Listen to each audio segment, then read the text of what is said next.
गणेशाय नमः। श्री जानकी वल्लभो विजयते।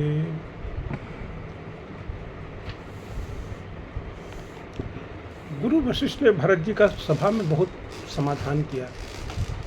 उन्होंने कहा, जब भरत जी ने अपना दुख, अपना जो दर्द सब उन्होंने कहा सभा में, कि जो मतलब भरत जी ने कहा कि जिनको देखकर रास्ते की सपनी और बीछी भी अपने भयानक विष और तीव्र क्रोध को त्याग देती हैं, वह ही श्री रघुनंदन, श्री लक्ष्मण जी और श्री सीता जी जिसको शत्रु जान पड़े, उस कैकेयी के पुत्र मुझको छोड़कर दैव दुषा दुख और किसे सहावेगा। फिर गुरु वशिष्ठ ने उनका बहुत समाधान किया, बहुत ऐतिहासिक कहानियाँ सुनाई उनको, बहुत कुछ कहा और ये बताया कि भाई आप उसे मतलब आप ये सब मतलब व्यर्थ गलानी मत करिए, जीव की गति को ईश्वर के अधीन जानो। और वो कह रहे हैं कि मेरे मत में भूत भविष्य वर्तमान तीनों कालों और स्वर्ग पृथ्वी पाताल तीनों लोगों के सब पुण्य आत्मा पुरुष तुमसे नीचे हैं। तीन काल त्रिभुवन मत मोरे, पुण्य श्लोक तात तर तोरे। उर आनत तुम पर उठलाई, जा लोक पर लोक नशाई। दोष देह जनिए जननी जड़ते ही, तीन गुरु सवा नहीं से। हृदय में हे ता तुम व्यर्थ ग्लान मत करो। तीनों लोकों के और तीनों स्थानों के, तीनों कालों के और तीनों स्थानों के जो है, तीनों लोकों के जितने भी पुण्य आत्मा पुरुष हैं सब तुम्हारे से नीचे ही नीचे हैं। हृदय में भी तुम पर कुटिलता का आरोप करने से यह लोक और सुख यश सब बिगड़ जाएगा और परलोक भी नष्ट हो जाएगा। माता कैकेयी को तो वही मूर्ख दोष देते हैं जिन्होंने गुरु और साधुओं की सभा का सेवन नहीं किया, मतलब जिनको तत्व का ज्ञान नहीं है, जिनको परमार्थिक ज्ञान नहीं है, वही माता कैकेयी को जो है दोष देंगे। कह रहे हैं, मिटिए पाप प्रपंच सब अखिल अमंगल भार, अखिल अमंगल भार। हे भरत, तुम्हारा नाम स्मरण करते ही सब पाप प्रपंच और समस्त अमंगलों के समूह मिट जाएंगे। लोक सुजस पर लोक सुख, सुमिरत नाम तुम्हारे। और इस लोक में सुंदर यश और परलोक में सुख प्राप्त होगा। वो कहते हैं, भरत मैं स्वभाव से ही कहता हूँ, कह रहे हैं स्वभाव से ही मैं सत्य कहता हूँ, मतलब मत सत्य कहना ही मेरा स्वभाव है। कहाँ स्वभाव सत्य शिव साखी, शिव जी को साक्षी है और ये पृथ्वी तुम्हारी ही रखी रह रही है। वो कह रहे हैं कि भरत भूमि रह राउर राखी, मतलब ये पृथ्वी जो है तुम्हारे रखने से ही रह रही है, नहीं तो अभी तक पाताल लोक में चली जाती है। तात कुतर्क करो जन जाए, प्रेम बैर प्रेम नहीं दुरे दुराए। हे तात, व्यर्थ कुतर्क मत करो, प्रेम और बैर छिपाए नहीं छूमते। तुम्हारा प्रेम छिप ही नहीं रहा है, तुम्हारा जो रघुनाथ के प्रति प्रेम है वो छिप ही नहीं रहा है, और प्रेम और बैर छिपाए छुप ही नहीं सकता है। कह रहे हैं, पक्षी और पशु मुनियों के पास बेधड़क चले जाते हैं, पर हिंसा करने वाले बधिकों को देखते ही भाग जाते हैं। मित्र और शत्रु को पशु पक्षी भी पहचानते हैं। फिर मनुष्य शरीर तो गुण और ज्ञान का भंडार है। हित अनहित पशु पक्षी चीन्हा, मानुष तन गुण ज्ञान निधाना। हे तात, तुम्हें अच्छी तरह जानता हूँ, मैं तुम्हें अच्छी तरह जानता हूँ, क्या करूँ।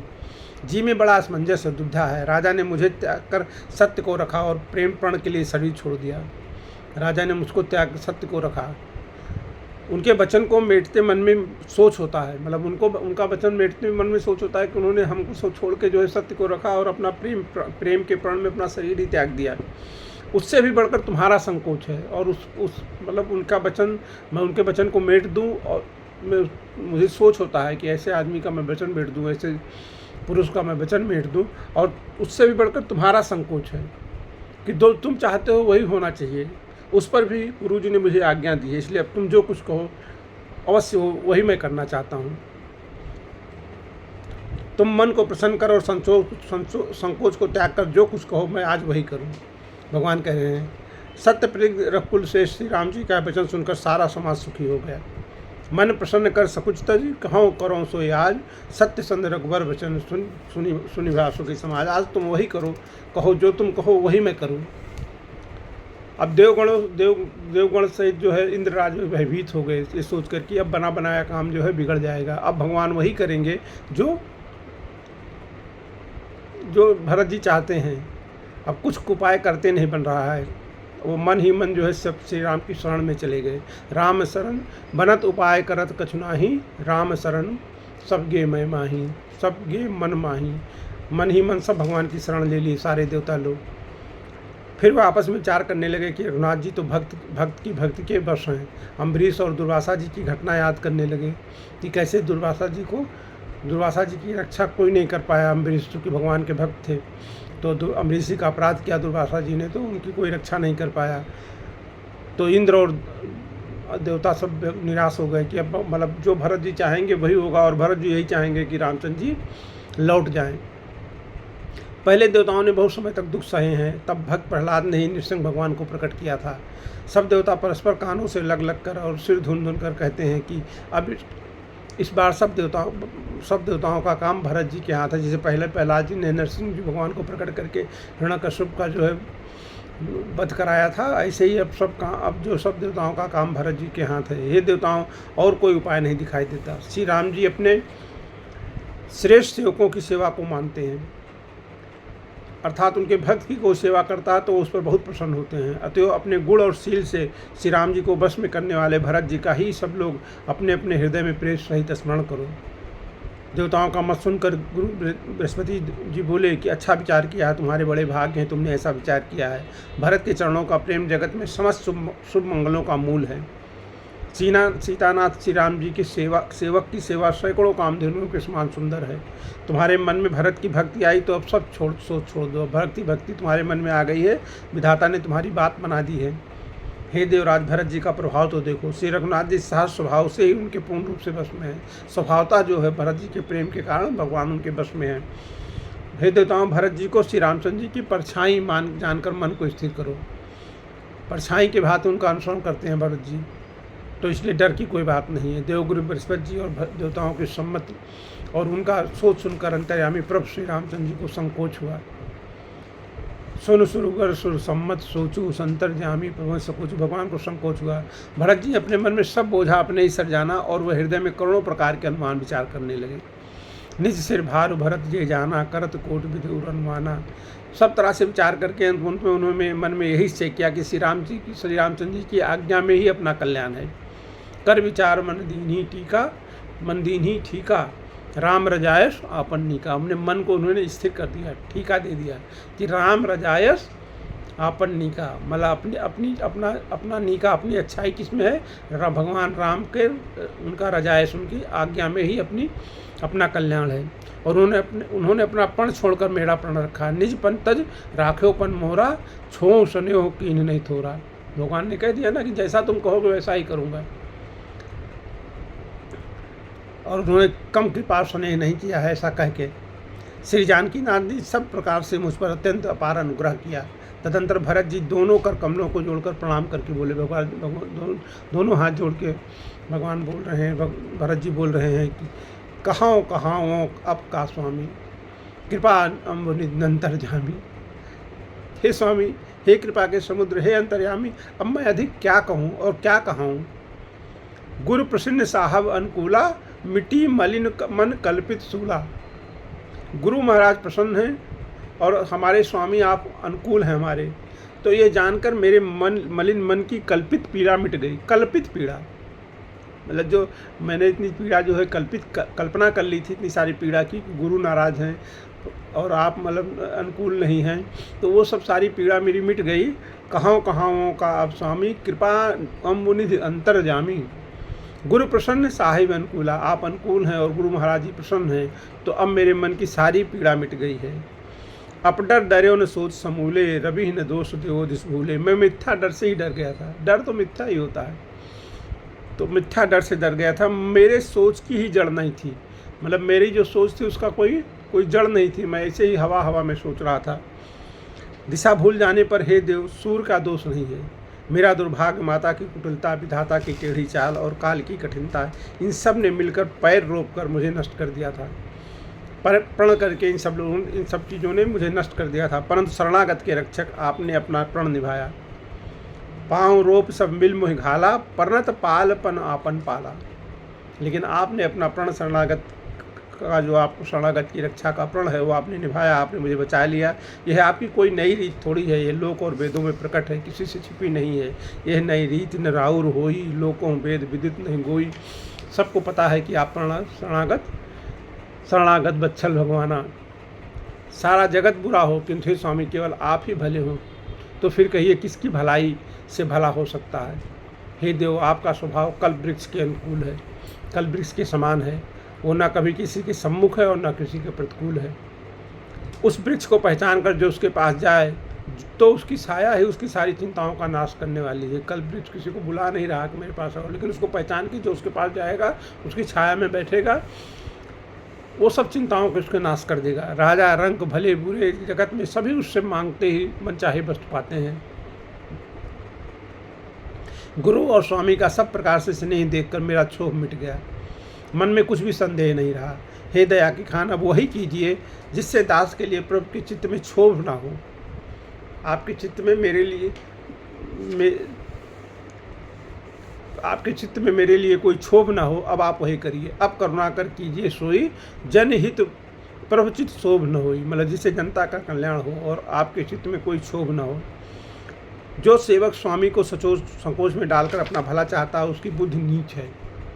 सेवक का हित तो इसी में है कि वो समस्त सुखों और लोभों को छोड़कर स्वामी की सेवा करे, केवल स्वामी की सेवा करे। ऐसा ही सेवक का धर्म है। हे नाथ, आपके लौटने में सभी का स्वार्थ है और आपकी आज्ञा का पालन करने में करोड़ों प्रकार से कल्याण है। आप लौट चले, ये हमारा स्वार्थ है, और आपकी आज्ञा का पालन करो, इसमें ही हमारा कल्याण है। यही स्वार्थ और परमार्थ का निचोड़ है।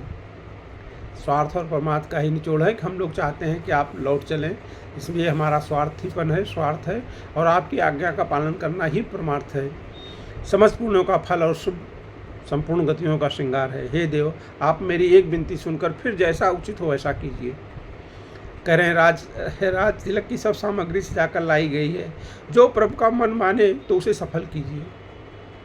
देव एक विनती सुन मोरी, उचित होए तस्कर बहोरी, तिलक समाज साज समाना, करें सुफल प्रभु जो मनुमाना। अगर आपका मन मानता है तो आप राज तिलक करिए।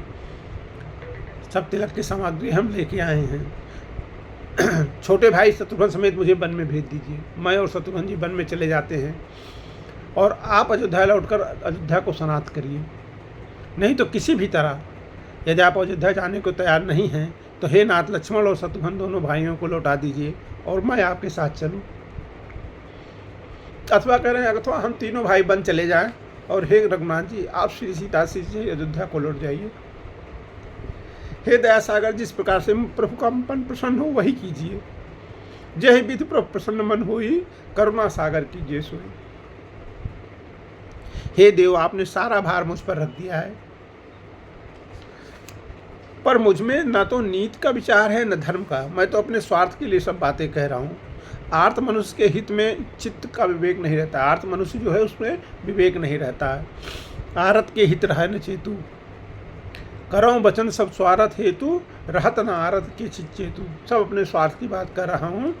आरत के हित में कोई विवेक नहीं रहता। स्वामी की आज्ञा सुनकर जो उत्तर दें, ऐसे सेवक को देखकर लज्जा भी लजा जाती है।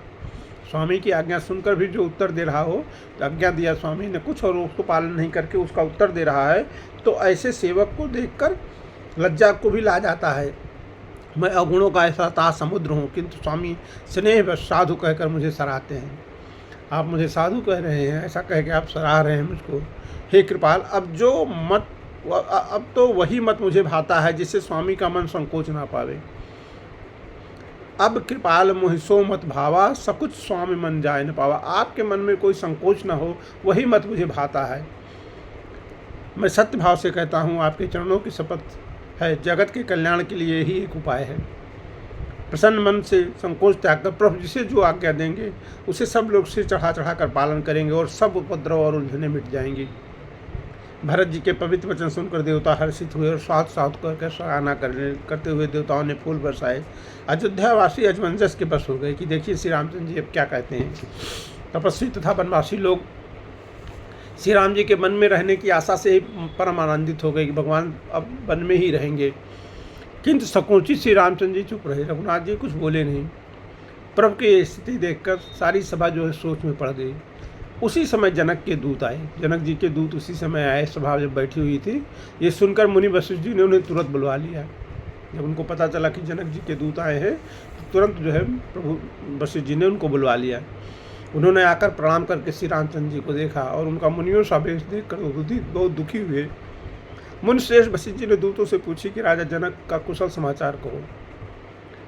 मुनि का कुशल सुनकर सकचाकर पृथ्वी पर मस्तक नवाकर वह श्रेष्ठ दूत हाथ जोड़ बोले, हे स्वामी, आपका आदर के साथ पूछना यही है गोसाई कुशल का कारण हो गया। आपने आदर से कुशल पूछा, ये बस यही कुशल का कारण है और कुछ कुशल नहीं है। नहीं तो हे नाथ, कुशल क्षेम तो अब कुशलनाथ श्री दशरथ जी के साथ ही चली गई।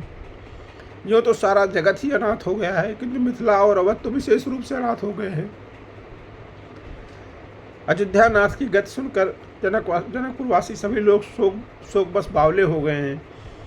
उस समय जिन्होंने विदेह को शोकमग्न देखा, उनमें से किसी को ऐसा न लगा कि उनका विदेह नाम सत्य है।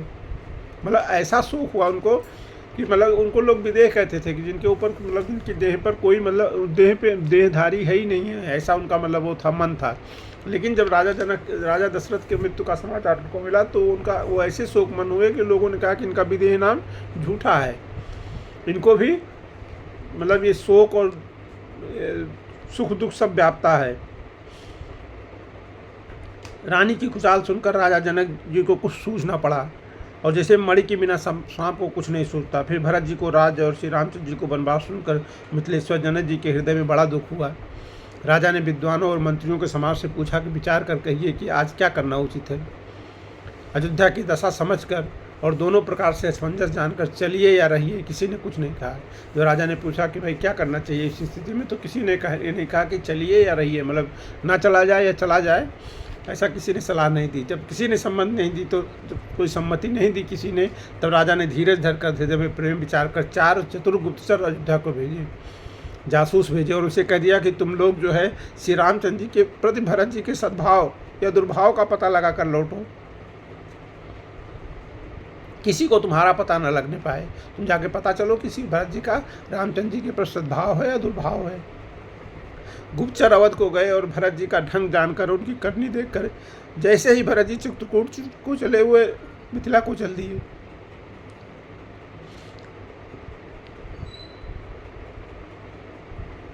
दूतों ने आकर राजा जनक जी की सभा में भरत जी की करनी का अपनी बुद्धि के अनुसार वर्णन किया। उसे सुनकर गुरु, कुटुंबी, मंत्री और राजा सभी सोच और स्नेह से अत्यंत व्याकुल हो गए।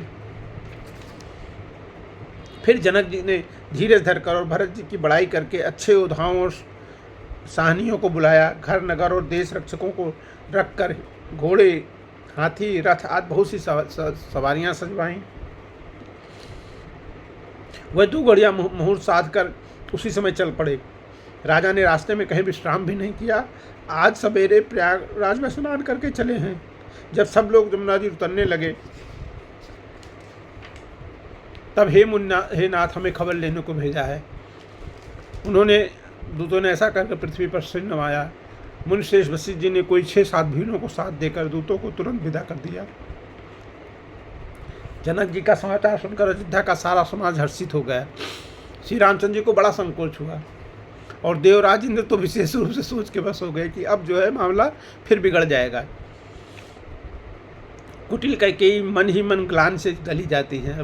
माता कैकेयी को बहुत ग्लानि हुई कि जनक जी महाराज आ रहे हैं यहाँ पे, किससे कहें और किसको दोष दें। और सब नर नारी मन में विचार करके प्रसन्न हो रहे हैं कि अब 2-4 दिन और रहना होगा यहाँ पे। सब लोग इसी में प्रसन्न हो रहे हैं कि अब राजा जनक जी आ रहे हैं तो 2-4 दिन हम लोगों का और रहना हो जाएगा यहाँ पे। इस तरह वो दिन भी बीत गया। दूसरे दिन प्रातःकाल सब लोग स्नान करके सब नर नारी जो है गणेश जी, गौरी जी, महादेव जी और सूर्य भगवान की पूजा करते हैं।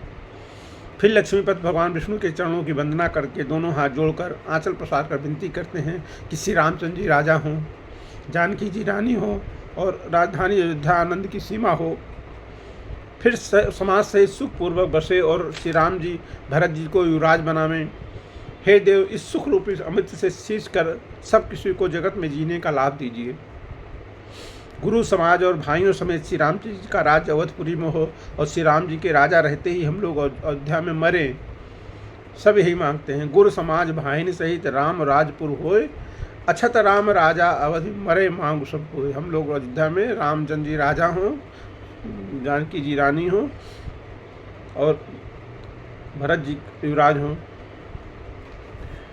अयोध्या वासियों की प्रेम वाणी सुनकर ज्ञानी मुनि भी अपने योग और वैराग की निंदा करते हैं कि इन लोगों का योग और वैराग देखो कि ऐसी स्थिति में इन लोग अपने मरने का मतलब वो कर रहे हैं, शरीर त्याग की बात कर रहे हैं। अवधवासी इस प्रकार नित्य कर्म करके श्री रामचंद्र जी को पुलकित शरीर हो प्रणाम करते हैं। ऊंच नीच और मध्यम सभी श्रेणियों के स्त्री पुरुष अपने अपने भाव के अनुसार श्री राम जी का दर्शन प्राप्त करते हैं। श्री रामचंद्र जी सावधानी के साथ सबका सम्मान करते हैं और सभी कृपानाधान श्री रामचंद्र जी की सराहना करते हैं। श्री रामचंद्र जी की लड़कपन से, उनके बचपन से ये बान है कि वो प्रेम को पहचान कर नीति का पालन करने वाले हैं। लड़काएँ ते रघुवर बानी, पालत नीति प्रीत पहचानी। वो सील और समुद्र, श्री रघुनाथ जी सील और संकोच के समुद्र हैं। वो सुंदर मुख के, सुंदर नेत्रों वाले और सरल स्वभाव हैं। सील सकोच सिंधु रघुराऊ, सुमुख सुलोचन सरल स्वभाव। भगवान का स्वभाव बहुत सरल है। श्री रामचंद्र जी के गुण समूहों को कहते कहते सब लोग प्रेम में भर गए और अपने भाग की सराहना करने लगे कि जगत में हमारे समान पुण्य की बड़ी पूंजी वाले थोड़े ही हैं जिन्हें श्री रामचंद्र जी अपना करके जानते हैं। हम संपुण्य पुंज जग थोरे, जिन्हें राम जानत कर मोरे, किए हमारे अपने हैं। उस समय सब लोग प्रेम में मग्न हैं। इतने में ही मिथिलापति से जनक जी आते हैं। श्री रामचंद्र जी तुरंत जल्दी से खड़े होकर आदरपूर्वक खड़े हो गए। भाई, मंत्री, गुरु और पूर्ववासियों को साथ लेकर श्री रघुनाथ जी आगे जो है जनक जी की अगवानी के लिए चले। जनक जी ने ज्यों ही पर्वतश्रेष्ठ कामदनाथ को देखा त्यों ही प्रणाम करके उन्होंने रथ छोड़ दिया। कामदनाथ को प्रणाम किया और रथ को छोड़ दिया। श्री रामचंद्र जी के दर्शन की लालसा और उत्साह के कारण किसी को रास्ते की थकावट का और क्लेश का जरा भी आभास नहीं है। मन तो वहाँ जा श्री राम और जानकी दी हैं। बिना मन के शरीर के सुख दुख की जिसको सुध हो। जनक जी इस प्रकार चले आ रहे हैं।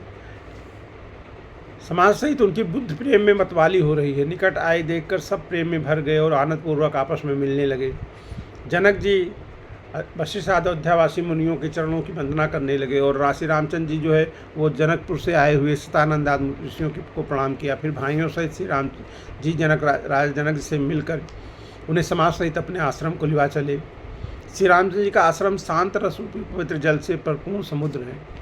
श्री जनक जी की सेना मानो करुणा की नदी है जिसे श्री रघुनाथ जी शांत रस से मिलाने के लिए ले जा रहे हैं।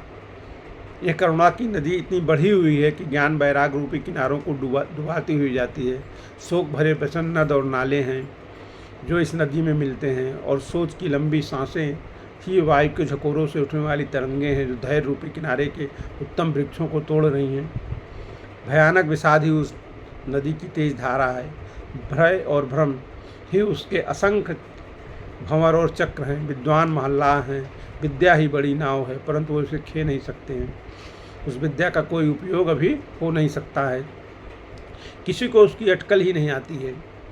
वन में विचार करने वाले कोर ही यात्री हैं जो उस नदी को देखकर हृदय में हार कर थक गए हैं। ये करुणा नदी जब समुद्र में जाकर मिली तो मानो वो समुद्र अकुला उठा। दोनों राजसमाज शोक से व्याकुल हो गए। किसी को ज्ञान न रहा, न धीरज रहा, न लाज ही रही। राजा दशरथ के रूप, गुण और शील की सराहना करते हुए सब रो रहे हैं और शोक समुद्र में डुबकी लगा रहे हैं। शोक समुद्र में डुबकी लगाते हुए सभी स्त्री पुरुष महान व्याकुल सोच कर रहे हैं कि वह सब विधाता को दोष देते हुए क्रोधयुक्त होकर कह रहे हैं कि प्रतिकूल विधाता ने क्या किया। देवता, सिद्ध, योगी, तपस्वी, गुणगणों में कोई भी समर्थ नहीं है जो समय विदेह को दशा देखकर प्रेम की नदी को पार कर सके। जहाँ तहाँ शेष मुनियों ने लोगों को अपरिमित उपदेश किए और वशिष्ठ जी ने विदेश से कहा कि हे राजन, आप धैर्य धारण कीजिए, धीरज धरो नरेश, कहो वशिष्ठ विदेशन। जिन राजा जनक का ज्ञान रूपी सूर्य भव रूपी रात्रि का नाश कर देता है। राजा जी जनक जी ज्ञानी है, परम ज्ञानी है। मतलब ऐसे ज्ञानी हैं कि मतलब महाराज सुखदेव की भी मतलब ज्ञान और स्थिति की परीक्षा करने के लिए उनके पास भेजा गया था। राजा जनक जी के पास, राजा जनक जी के पास ऋषि मुनि जाते थे अपने स्थिति का परीक्षा कराने के लिए, हमारी ज्ञान की क्या स्थिति है। वही राजा जनक जो है वो और कह रहे हैं कि जिनकी वचन रूपी किरणें मुन रूपी कमलों को खिला देती हैं। उनके वचन जो है उनसे मुनि लोग जाकर उनसे ज्ञान लेते थे। क्या मोह और ममता उनके निकट भी आ सकते हैं? ज्ञान के ऐसे भंडार के पास मोह और ममता निकट आ सकते हैं? ये तो सीताराम जी के प्रेम की महिमा है। श्री रामचंद्र जी के प्रेम, सीताराम जी के प्रेम में ही वो इतने मगन हैं कि वो उनको ये सब मोह और ममता घेर लिए है। विषयी, साधक और ज्ञानवान सिद्ध पुरुष जगत में 3 प्रकार के जीव वेदों ने बताए हैं। वेदों ने कहा कि 3 प्रकार के जीव होते हैं, एक विषयी होते हैं, एक साधक होते हैं, एक ज्ञानवान सिद्ध होते हैं। इन तीनों में जिसका चित्त श्री राम जी के स्नेह से सरस रहता, सराबोर रहता है, साधुओं की सभा में उसी का बड़ा आदर होता है। श्री रामचंद्र जी के प्रेम के बिना कोई ज्ञान शोभा नहीं देता है। कोई भी ज्ञान वो जो है, जब तक उसमें प्रेम का रस नहीं होगा उसको कोई शोभा नहीं है। जैसे कर्णधार के बिना जहाज हो, उसकी क्या क्या क्या वो मूल्य है कि जहाज में अगर खेने वाला ना हो तो जहाज का कोई मूल्य नहीं है। वशिष्ठ जी ने विदेह राज को बहुत प्रकार से समझाया। तदनंतर सब लोगों ने श्री राम घाट पे, चित्रकूट में श्री राम घाट में स्नान किया। स्त्री पुरुष सब शोक से पूर्ण थे। वो दिन बिना ही जल के बीत गया। भोजन की तो बात ही दूर रही, किसी ने उस दिन जल तक नहीं पिया। बस पक्षी और हिरणों तक का आहार नहीं किया। तब प्रियजनों और कुटुंबियों का तो विचार ही क्या किया जाए। निमिराज जनक जी और रघुराज रामचंद्र जी और दोनों ओर के समाज ने दूसरे दिन सवेरे स्नान किया और सब बड़ के वृक्ष के नीचे जा बैठे। सबके मन उदास और दुबले हैं। श्री दशरथ जी की नगरी अयोध्या के रहने वाले और जो मिथिला पर जनक जी के नगर जनकपुर के रहने वाले ब्राह्मण थे तथा सूर्यवंश के गुरु वशिष्ठ जी और जनक जी के पुरोहित सतानंद जी, जिन्होंने सांसारिक अभ्युदय का मार्ग और परमार्थ का मार्ग छान डाला था, वह सब धर्म, नीति, वैराग्य और विवेक अनेकों उपदेश कहने लगे। विश्वामित्र जी ने पुरानी कथाएं कह कर सारी सभा को सुंदर वाणी से समझाया। तब श्री रघुनाथ जी ने विश्वामित्र जी से कहा कि हे नाथ, कल सब लोग बिना जल पिए ही रह गए थे, अब कुछ आहार करना चाहिए। विश्वामित्र जी ने कहा कि श्री रघुनाथ जी उचित ही कह रहे हैं, 2.5 पहर दिन बीत गया है। विश्वामित्र जी का रुख देखकर जनक जी ने कहा कि यहाँ अन्न खाना उचित नहीं है, यहाँ अन्न खाना उचित नहीं है। ऋषि रुख लखते कहते हैं ऋतु राजू, यहाँ उचित नहीं आसन अनाजू। कहा भूप भल समय सुहाना, राम पाए रजाए चले नहाना। राजा का सुंदर कथन सुनकर सब लोग जो है, सबको बहुत अच्छा लगा मन को, और तब सब लोग फिर जो है नहाने चले गए। उसी समय अनेकों प्रकार के बहुत से फूल पत्ते, मूल आदि बहंगियों और भोजों में भर भर कर वनवासी लोग ले आए। मतलब आज उनको सबको फलाहार करने के लिए वनवासी लोगों ने बहुत प्रकार के फल, फूल, पत्ते, जड़, ये सब भर भर के ले आए। अब आगे की कथा हम लोग कल करेंगे।